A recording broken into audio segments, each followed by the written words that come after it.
What's up, y'all? Good rising on a Monday. On Monday, fun day. Monday after Mother's Day. I hope you all are doing well and I hope you are ready to get this week started. I'm not. I am not. It is Monday. I'm still tired from this weekend. Um, just all the things. But I'm here because I said I was going to be here. So if I say I'm going to be here, I'm going to be here. If I'm not going to be here, I'm going to tell you. I'm going to send y'all an email. It's going to say she's not going to be here. But I'm here. So happy Monday, y'all. I hope you're doing well. How was your weekend? I hope you had a lovely Mother's Day weekend if you are a mama. Um, for Mother's Day in particular, I did absolutely nothing. I told myself I was going to do some things, but then when I got up on Mother's Day, I was just like, nah, like it's not hitting. I feel like I want to stay on my couch. And so that's what I did. And according to the energies of the day, I think yesterday added up and reduced to the number 7.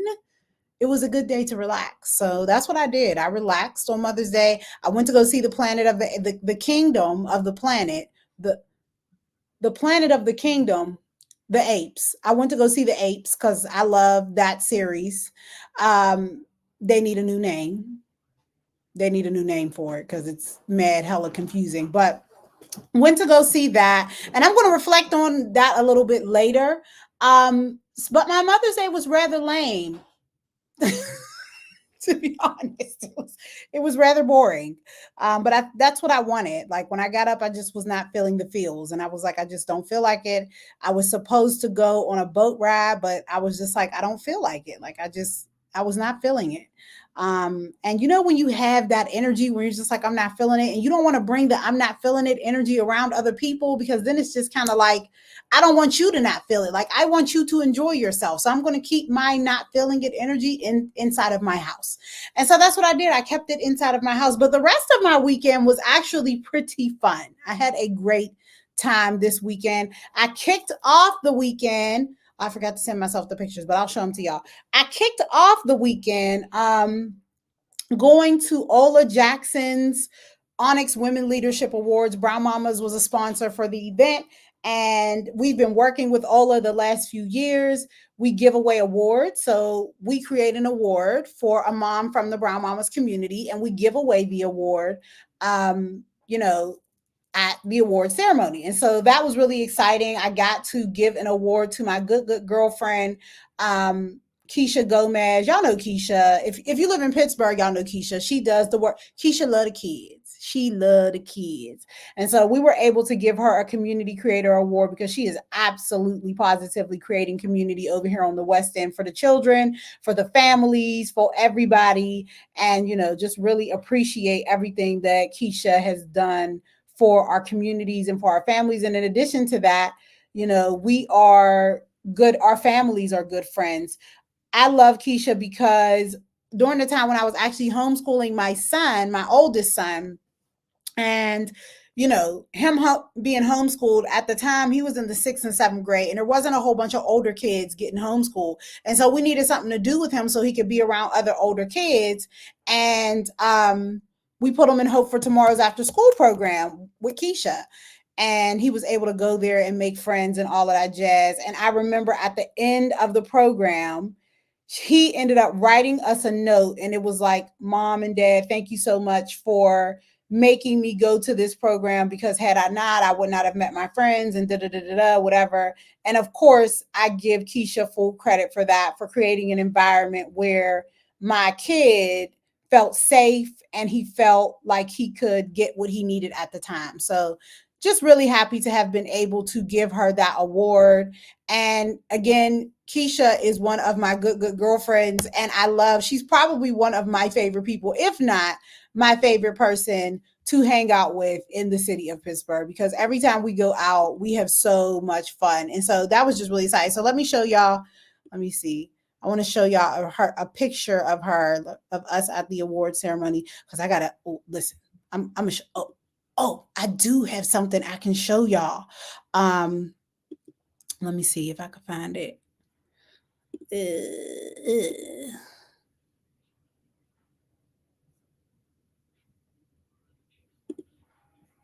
What's this? Why can't it just let me share the screen? Here we go.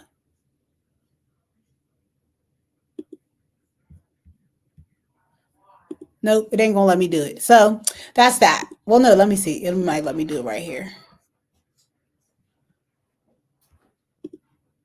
There we go. Okay. So I want to show y'all a picture of us at the thing. So I want to show, there's a reason I want to show y'all this picture. I want to show y'all this picture because, so in this picture, I had on this. So basically, so that's me and Keisha and my husband and JP, which is Keisha's husband, who also helps out at Hope for Tomorrow. And I love them as a couple, but I love them. But also, y'all, let me peek out. But also, wait, look, so I found this shirt trick on Instagram and I did it and it was so cute. So basically, you take your shirt. Oh, I'm gonna show y'all the video.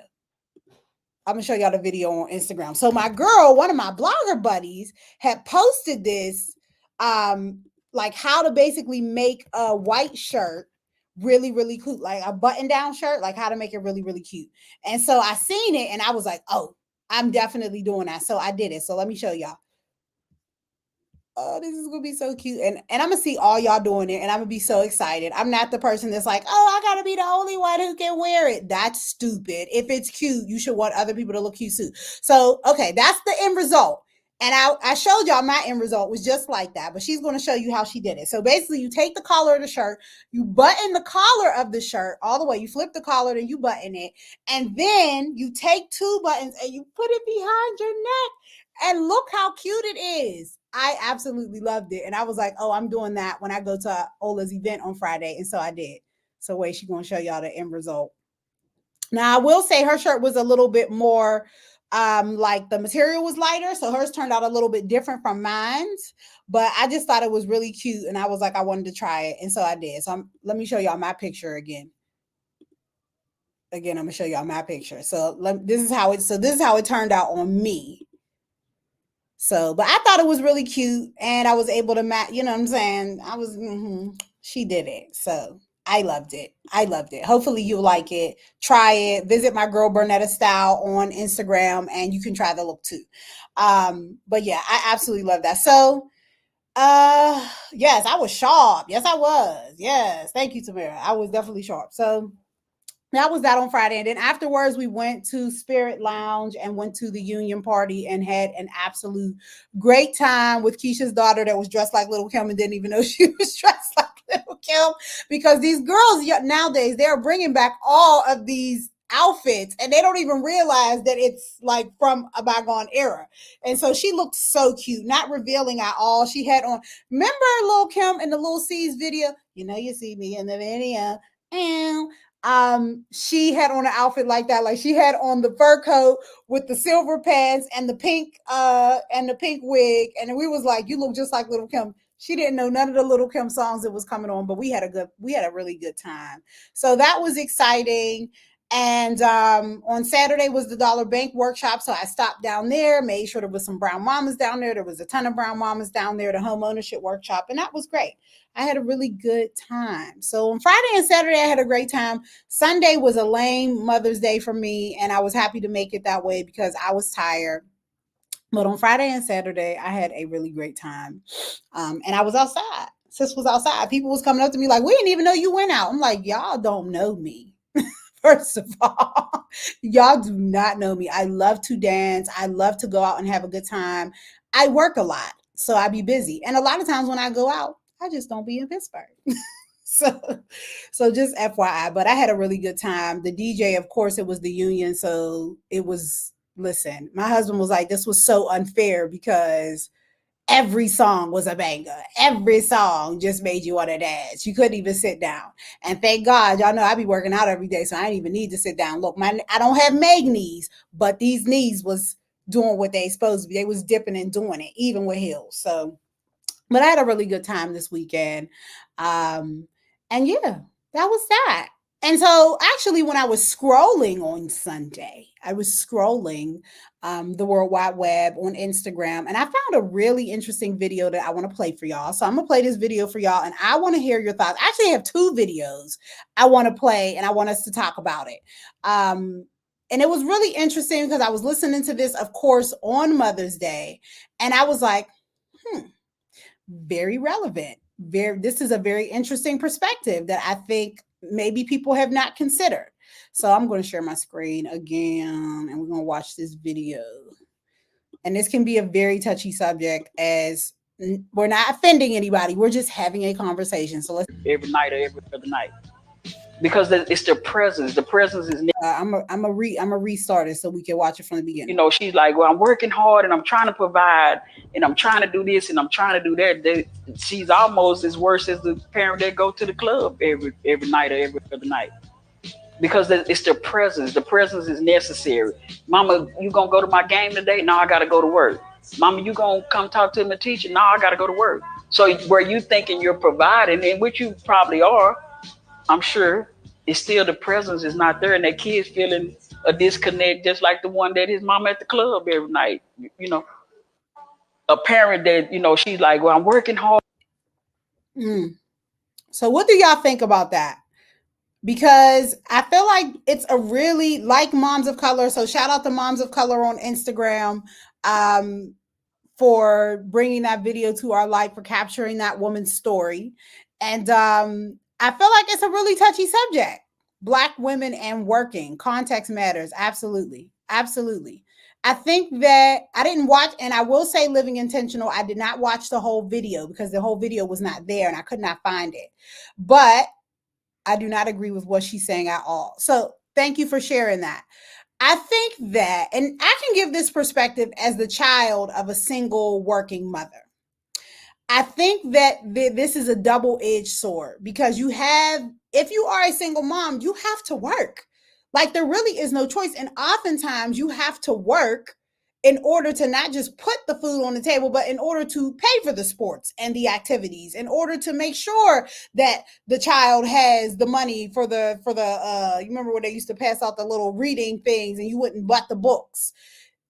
Your parents had to work for that. And if you only had one parent, then she had to work. So I don't think the tone is the same, but what I can say as the child of a single working parent is the outcome is kind of the same. Because at the end of the day, the child misses the parent. The child wants the parent to be present. Now, what I will say is I think the difference between the mom who is just going out and going to the club and stuff like that is the child feels neglected. I never felt neglected by my mother, but I did feel like, why is my mother not here? Why can't my mother be with me? And as I got older, I understood that this was really something that she had no control over. Or let me say that she was in a situation where she had to pick the lesser of two evils. I can give the perspective of a mother who didn't work, but clubbing all night. And since I was the oldest, I was responsible for them. Thank you for that perspective, Living Intentional. And that's really interesting too. Because again, I think it's about what the child at the end of the day is feeling about the absence of the parent. And I think it depends on the child, quite honestly. It's more about the child's perspective than it is about the absence of the parent. Because like Living Intentional said, her mother was home, but she was out clubbing and she was watching the kids. And so I'm sure she feels some type of way about that. Whereas me, I felt the older I get and the more I do my shadow work, the more I realize that I really did miss my mother growing up. And like that affected me on many different levels because my mom was working. My mom was working regular job, overtime, second job, because there were three of us and my mom put us in private schools. And so she had to work. Sis worked hard for her money. But at the same time, it's like I still missed my mom. Now, as I grew older, what happened for me was I gave my mom a lot of grace because I came to understand that my mom was in between a rock and a hard place. But that does not negate the fact that I really missed my mom. But she didn't do anything wrong. So would love to hear y'all's perspective on that. Because when I heard the video, I was just like, well, this is a very, like, I can't say that I disagree, but I also can't say that I agree. Because I don't think the working mom's intentions are the same as the mom going out to club. The mom going out to club is going out for social purpose. And listen, social purpose has a purpose. Black women need to socialize. Like we are not above socialization, the need for community, the need for a day to let our hair down. But it's like, when does it become excessive and when does it actually become neglect? Living Intentional said exactly. You can have more grace and understanding for a mother who is single, working and providing, whereas another who really didn't take care of her responsibilities. True, true, true, true, true, true. And what I also thought about when I heard that clip was I thought about ambitious Black women, and especially now that Black women, in many instances, and we're going to talk about that next, are choosing to be single, choosing to be without a man, for their own purposes, for whatever their reasons are, and are also choosing their ambition in their career, but want families. But maybe mom is not at the game because mom has an event she has to go to network to get the promotion or to get the sponsor or the VC for her entrepreneurial endeavor. That I know I've been in that position before where I'm like, I'm not coming to the game because I'm exhausted from work, or I'm not coming to the game because I got an event. Is that neglectful?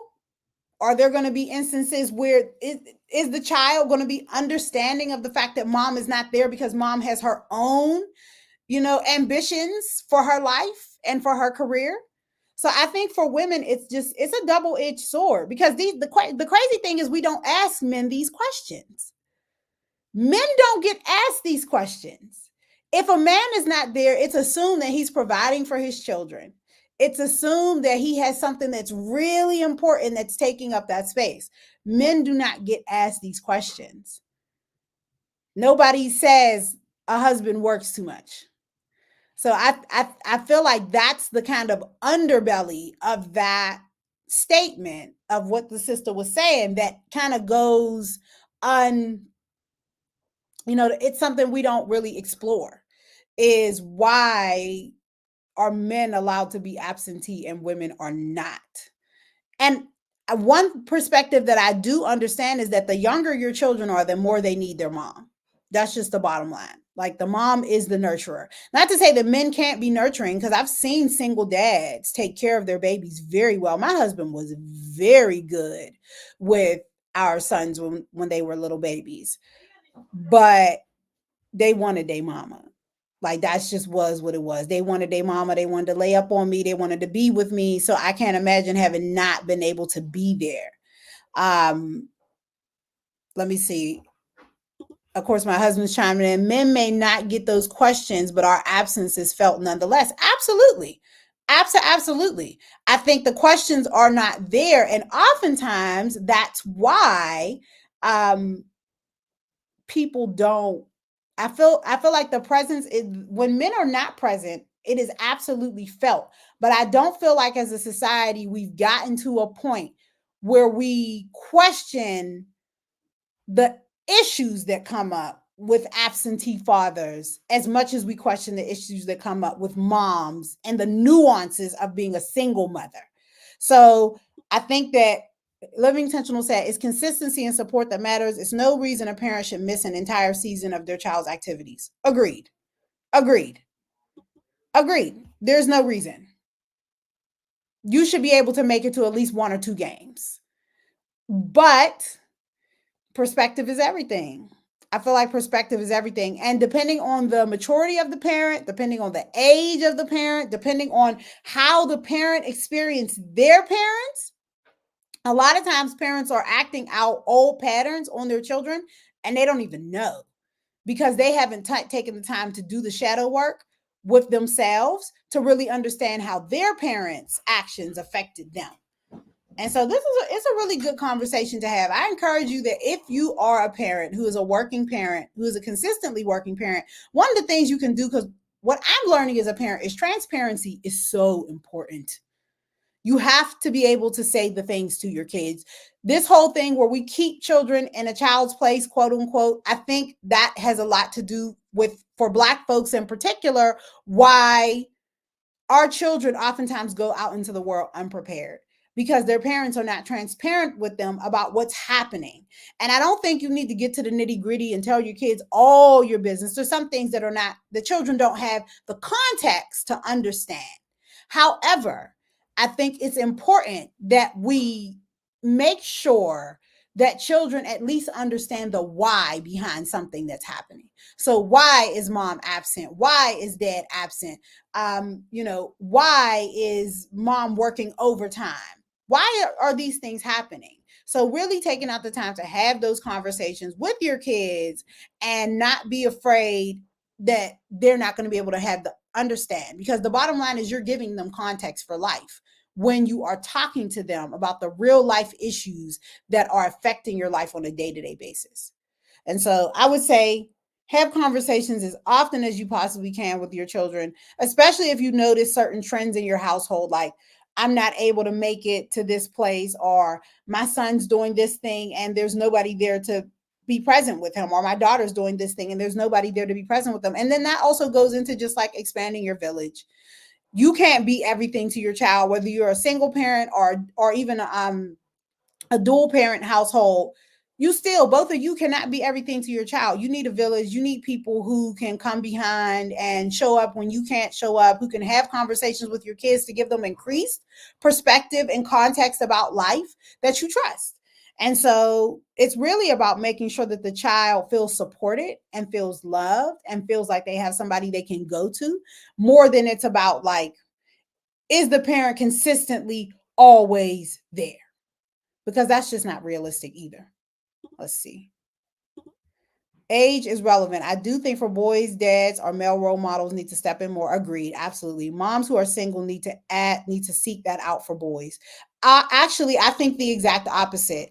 I don't think moms need to seek that out for boys. I think we need to live in a society where men recognize that other men are not doing a good job showing up and filling that gap for the women. Because oftentimes in our society, we put the onus on the people who need help to go out and get help, even though everybody knows they need help. Everybody knows there's single moms in our society. Everybody knows children are more well rounded when they have access to both male and female energy in their life. Physical male and female energy in their life. So why is it that we don't have men who have decided, I know a single mom who's raising a boy and I'm going to take him underneath my wing? When we start thinking as black folks specifically, because that's the only perspective I can speak from because I'm black. So when we start deciding as black folks that we are going to actually raise whole communities, then we will actually start saying to ourselves, it's not just that individual's problem to solve. It is our collective problem to solve. So I do think that boys absolutely need male role models. They need male role models in every area of their life, but we also as a society have to decide that we're going to start solving each other's problems and helping each other solve our problems. So that's that. All right, y'all. Um so what I'll say is, well, I've already ended that. That's over. That's over. But thank y'all for having that conversation with me. Thank you for commenting. And hopefully we'll just start to have more conversations with our kids and our community members about our kids who may be getting neglected or left behind or just unsupported because their parents are going through so much. Because parenting is hard. That's just the bottom line. The shit's hard. It's not easy. It's not a game we play like soccer or kickball. It is a difficult thing to do, and it's nuanced and complex depending upon the circumstances with which you are doing it. So yeah, that's that. Um, okay, so what else is going on? Oh, so absolutely, y'all about to get this plug about Brown Mama's Weekend. So last week we announced that let me pull up my look. I wish it would let me do just things differently on this little thing, but it ain't. So it just ain't. So last week we announced Brown Mama's Week. Brown Mamas announced, y'all know, if you don't know this, my name is Muffy Mendoza and I am the founder of Brown Mamas. We are an organization that works to elevate the collective Black mothering experience. And so, yeah, Brown Mama's Weekend is coming up. So Brown Mama's Weekend is actually, if you are, oh, well, maybe I should do that. Maybe I should do that. I'm just gonna play y'all sticker. So for the last few years, 7 years actually, Brown Mamas has been putting on the Brown Mama Monologues production, which is a showcase where we basically get moms together and we talk to them. We help them to share their stories on stage about being a Black mom in America. And so we've been doing that for a decade now. Oh, oh. Sorry. We've been doing, I said a decade. We've been doing Brown Mamas for a decade, but we've been doing that for 7 years now. We put moms on stage to tell their stories about being Black moms in America. And so we decided this year, well, I decided, when I say we, sometimes I'm just talking about me, but I decided this year that I wanted to make it a weekend long event and not just one day of a production. And so what I decided to do was do Brown Mama's Weekend. And so it's going to be a 2 day event, which will include the Brown Mama monologues and will also include a 1 day summit. And the summit, and I actually just on Friday confirmed another speaker that I'm super excited about, and I'm going to announce it to y'all this week. But I confirmed another speaker. But the summit, the Womb Wealth and Wellness Summit, is basically a day to celebrate the complexity and beauty of Black motherhood. And so what I want to do, my goal is to really, really infuse the Pittsburgh region with some moreness. But I wanted to bring together like people that are really leading the charge in the areas of womb, wealth, and wellness. Not people, but Black women who are leading the charge in these areas and have them give a day of talks, but also to have fun. Like I want to have games. There's going to be a marketplace. We're going to be encouraging people to explore the Pittsburgh region.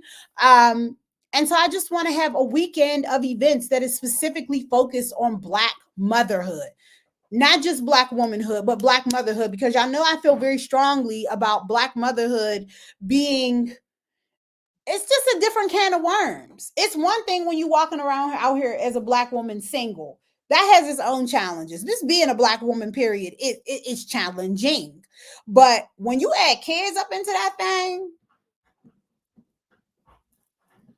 listen, the obstacles runneth over. That's what I will say. The obstacles runneth over.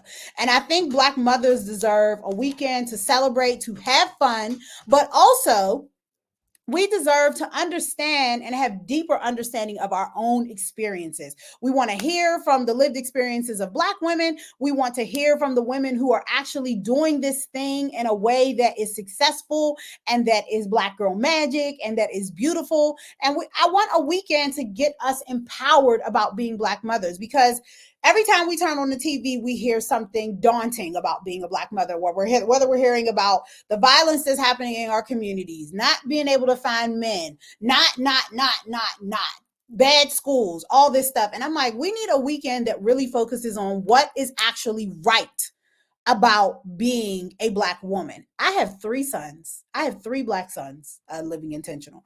So, yes, Brown Mama's Weekend is all about the beauty of Black motherhood, the complexity of Black motherhood, all that stuff is going to be happening July 27th to the 28th.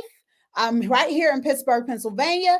Get your tickets, drive on down, whatever. You can go to brownmamasweekend.com. Let me put that up here for y'all. Mm-hmm.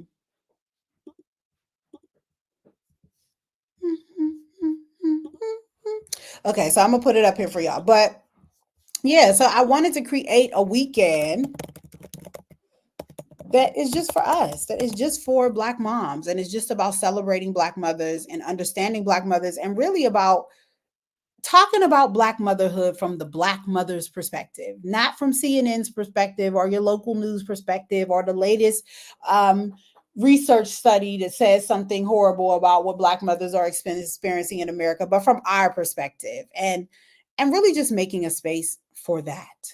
So that's what Brown Mama's Weekend is about. And I'm gonna play y'all a little bit of a snippet of, no, I'm not. I don't feel like doing that. So I'm just not. I'm just not. But if y'all go on YouTube and you look up brownmamamonologues.com, you'll see the Brown Mama monologues. Every year we do auditions for the Brown Mama monologues so that you can, if you are a mom who has a story to tell and you want to tell it on stage, you can be a part of the Brown Mama monologues, because it is a space for everyday moms. Not to say we'll never have a celebrity on the Brown Mama monologues stage, but our goal is really to tell the stories of Black motherhood that don't get told. And so day 1 of the Brown Mamas Weekend is the Brown Mama monologues, and day 2 is the summit. We probably going to try to throw in a party at some time, some point between the night of the monologues and the morning of the summit. But yeah, come through, y'all. Go to brownmamasweekend.com and come through. I would love to have y'all. Absolutely. So, and yes, this is everybody friendly, but of course, we want Black girl magic, Black mom magic, should I say, in the building. Um, I know I'm excited too, Taylor, and thank you for all of your support. Come through, come through. Okay, so there's another clip that I want to play for y'all because we don't have a guest this Monday. We don't have a guest, but like I said on Mother's Day, on my lame Mother's Day, I was scrolling, and I found another clip that I was like, this is very interesting. It was from our sis Whoopi Goldberg, and y'all know, that was not correct. Y'all know Whoopi has been in these streets for a long time, and I don't know if y'all know this about Whoopi, but Whoopi be dipping and doing it. Okay, Whoopi is on another level when it comes to black female liberation. And so I'm gonna play this clip for y'all, and then I'm gonna see what y'all think about it because this was really really interesting. All right, let me see. I gotta find it. Okay, let me see. Let me see. Let me make sure it's in the right place. Let me make it a little bit bigger. There we go. There we go. Okay, I'm gonna restart it and I'm gonna play it for y'all.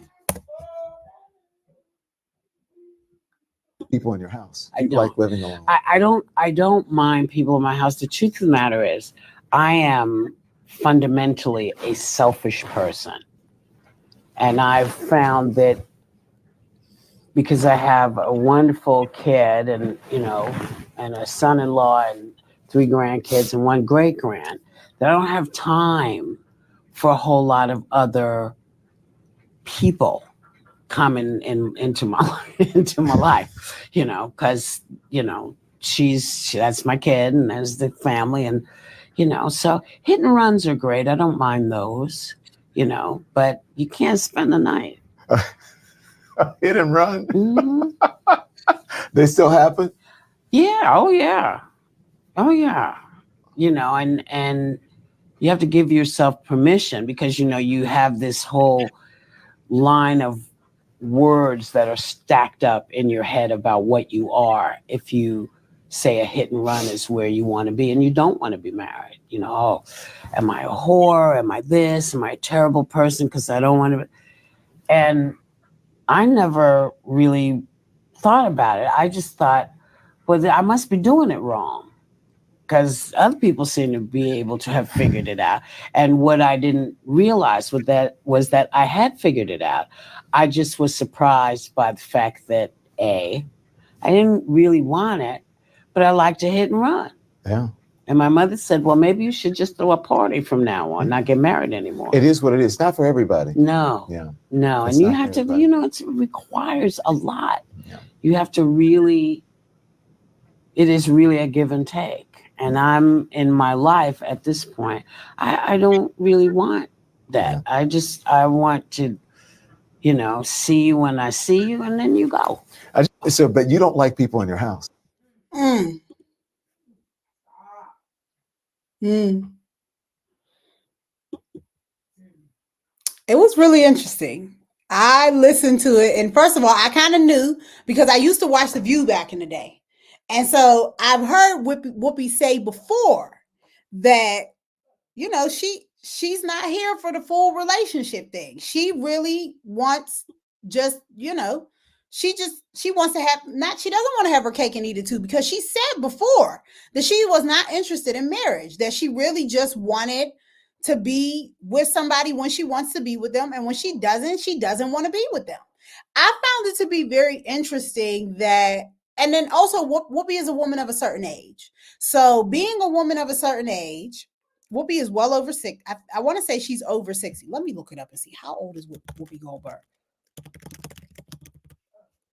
Let me see. She's 6. I knew it. She's well over 60. This is a 68-year-old woman.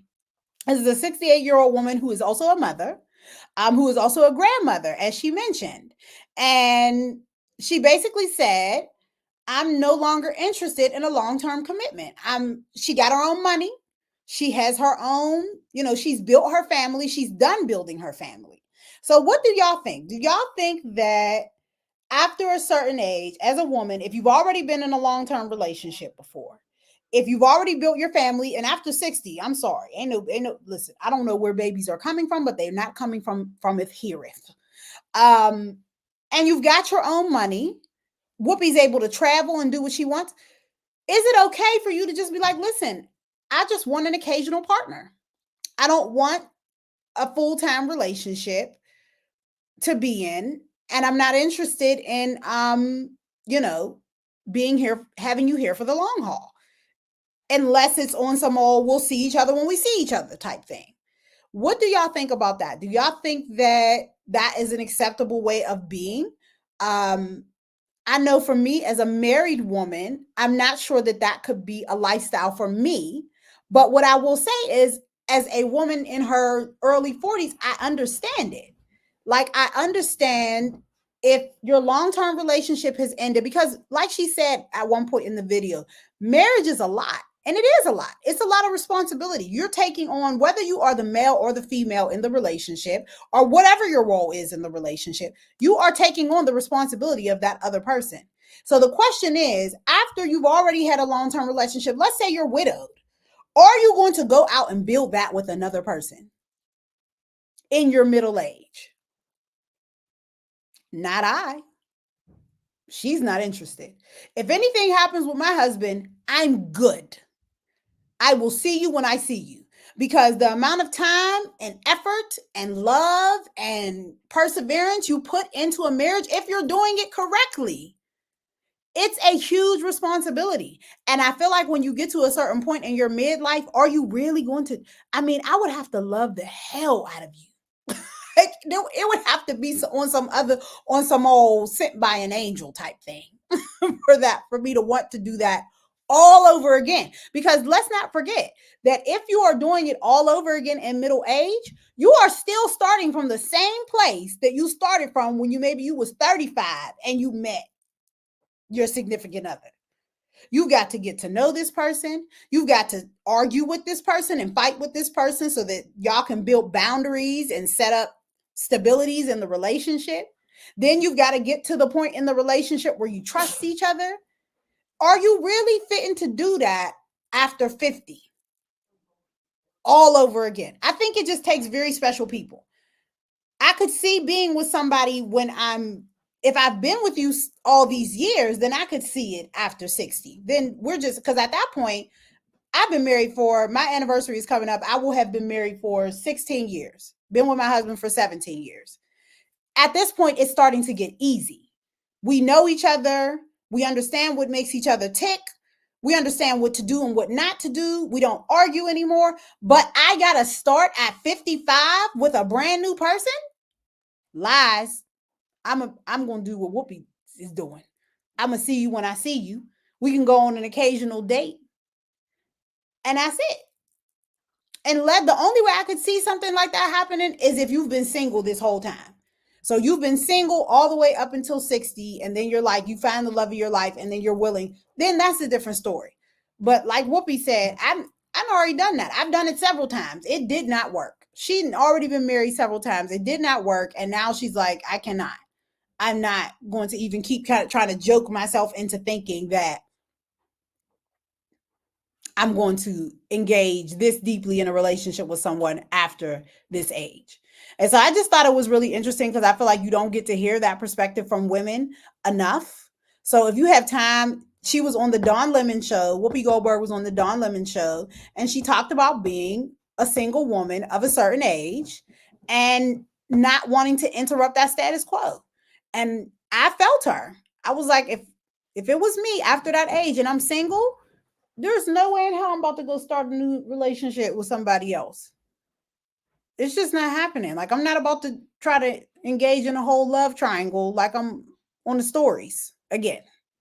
So I agree. Y'all didn't comment, so y'all might not even be sure on how y'all feel about this right now, but I encourage you to think about it, because at the end of the day, women outlive men.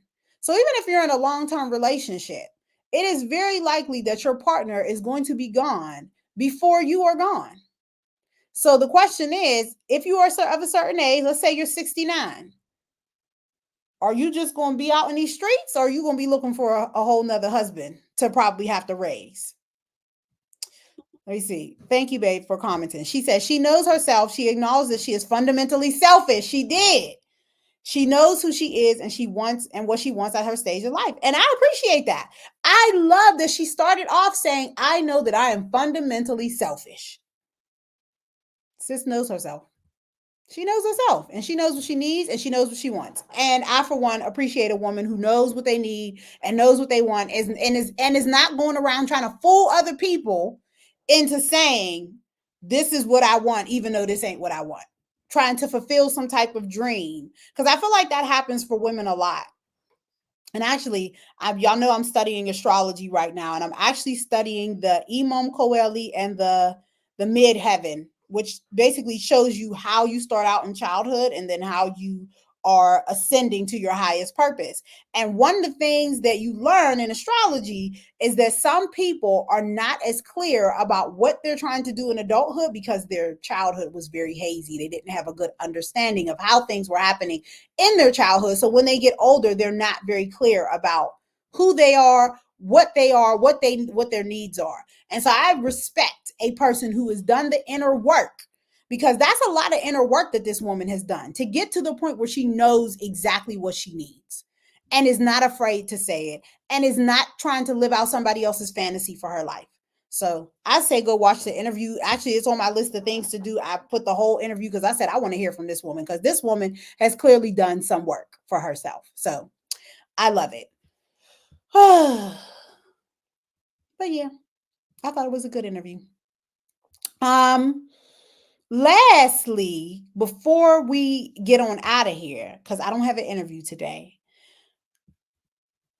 y'all know I have been studying numerology and astrology for the last 8 years. I've been studying numerology and astrology, and I'm having my first numerology class coming up on Saturday. This coming Saturday, I'm going to be doing what's called a day of balance with two other sisters. One of them is a Polynesian dancer, and the other one is a nutritionist. And so, if you come through, let me see if I can put the flyer up here. If you come through at 11 a.m. down in the West End, if you're in Pittsburgh, in the West End at the Balance Studios, you will be able to learn your numbers. And y'all know, let me peek out here. I love numerology because this helps me with my life path. It just helps me to have so much clarity on who I am as a person, what my purpose is, and not just my purpose. I don't even like to say my purpose. Numerology helps me to center divine purpose in my life. It helps me to know where I'm going, why I'm going there, and how I fit into the greater collective of the people around me. Because at the end of the day, your purpose is not just about you. Your purpose is about the people around you. You're doing something for a greater good. And so it helps you to understand timing when you understand your personal year numbers, and then you can go and be like, this is the time for this. This is not the time for this. So it helps you to understand the energy that is being called to you. Because a lot of times people will say, I feel like God is calling me to do this thing. I feel like God is calling me to do this thing. And you could be right. There could actually be an energy being called to you. You keep seeing the same numbers. Oftentimes people don't realize that their name number is showing up for them in life all the time, because it is telling them what energy is being called to them to act in a certain way. And so that's what numerology does. I'm going to teach people during the class how to use numerology in order to understand your life's purpose. And again, it gives me so much clarity. Once I started learning numerology, it really gave me the courage to be able to say, this is who I am. And I'm unabashed about it because I know who I am. And it really affirms a lot of what you already know. It gives you the courage and the bravery you need to stand on what you already know.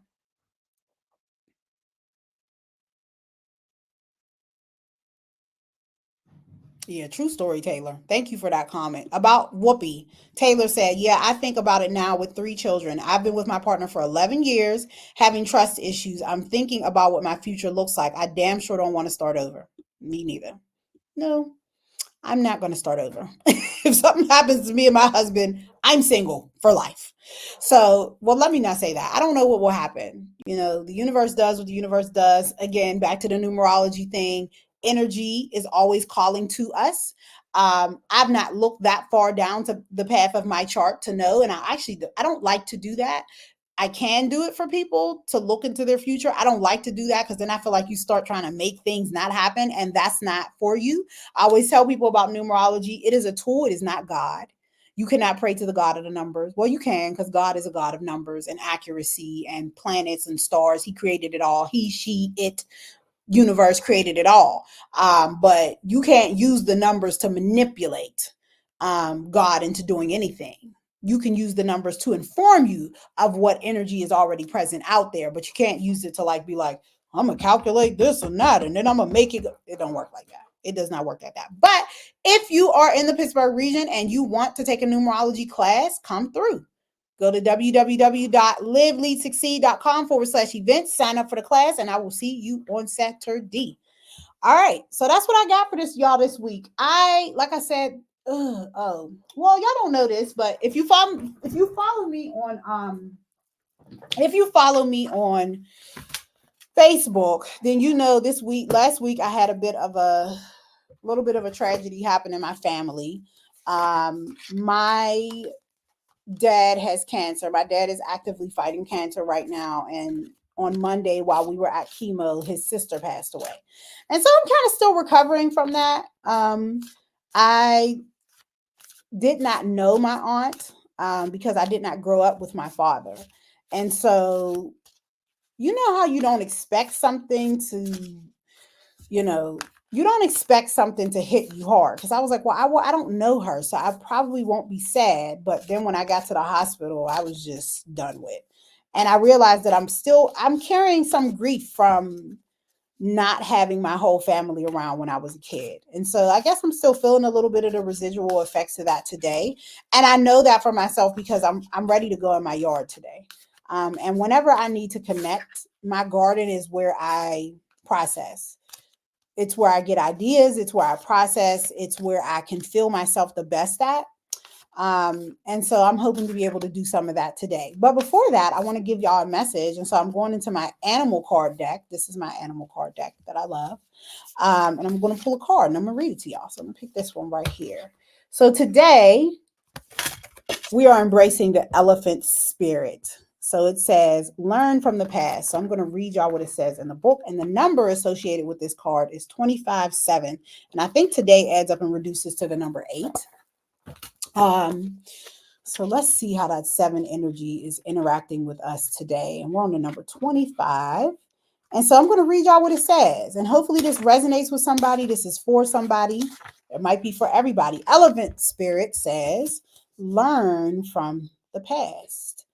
Although we often wish we could leave the past behind, elephant spirit reminds us that memory matters.